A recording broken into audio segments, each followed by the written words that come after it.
Hey everybody, it's Jason Blaha here, and over the last day or so, a few different people on the Facebook fan page wall have actually asked and posted links to articles about this whole dad bod thing and asked if I would just give my take on it. I have a couple different perspectives I want to give on that. The first thing is that this was done with the general population, of course, most of whom don't work out, and a massive number of women don't actually work out, they don't follow a good diet, things like that.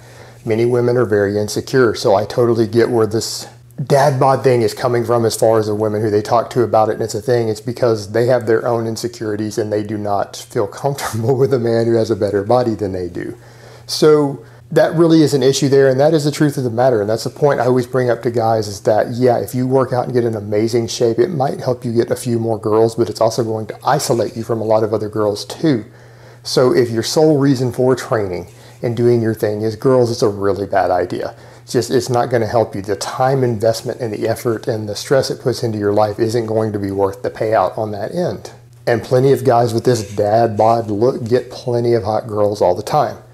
However, if training and fitness are part of your lifestyle, it becomes a different issue completely, and it's something that needs to be factored in, such as my friend Kate. She posted on the wall when I discussed this and said I was going to do a video on it. She gave her take on it, so thank you, Kate. And that is someone who works out herself and trains herself, who has a boyfriend who is very athletic with abs and who trains and all of that, that she isn't concerned with what non-lifting women and women who don't care about fitness look at, that she personally wants a man who's in shape. So that kind of goes back to the other perspective here, that if you guys want a girl who works out and is in shape, then it becomes a big deal, and the dad bod thing becomes really silly, because women who generally are in shape are probably not going to go for that look.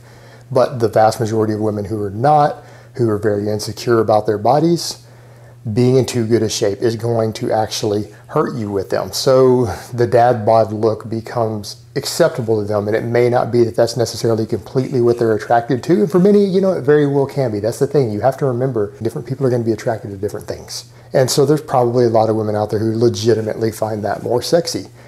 For a lot of others, though, they're willing to accept that because they don't want to deal with their own insecurities with the guy who's in really good shape. They don't want to deal with the obsessions with guys who are in shape and have to deal with their fitness lifestyle when they're not particularly interested in it at all. So that's something to factor in there. And then, of course, remember, guys, if you want a girl who is in good shape, or you want your girl to be in shape, then you are going to have to be a fitness enthusiast yourself, and you're going to have to probably have a nice physique, or at least be very athletic the majority of the time, and even then there are a few exceptions. But the whole dad bod thing, I think the real issue there is that it highlights a couple of problems. Number one, it highlights the lack of fitness in our general society, which needs to be addressed. And when we get to a point where women don't want men who are in shape and who are willing to accept and actually prefer men who are out of shape and who are going to have health problems probably as a result of it later in life, then it's in a way a very sad commentary on our society. And it also does go back to that double standard of women are expected to be more beautiful and have more attractive physiques than men are. And that's just the way society works. Whether that's right or wrong, that's been our cultural standard in most places for a very, very long time. That women are just generally expected to take better care of their bodies than men, even though in a lot of ways it's really silly, because everyone should be taking care of their body and be fit just for their own well-being, if nothing else. All right, guys, but that's really all I have to say on that today. I hope it has been informative, and I will talk to you guys next time.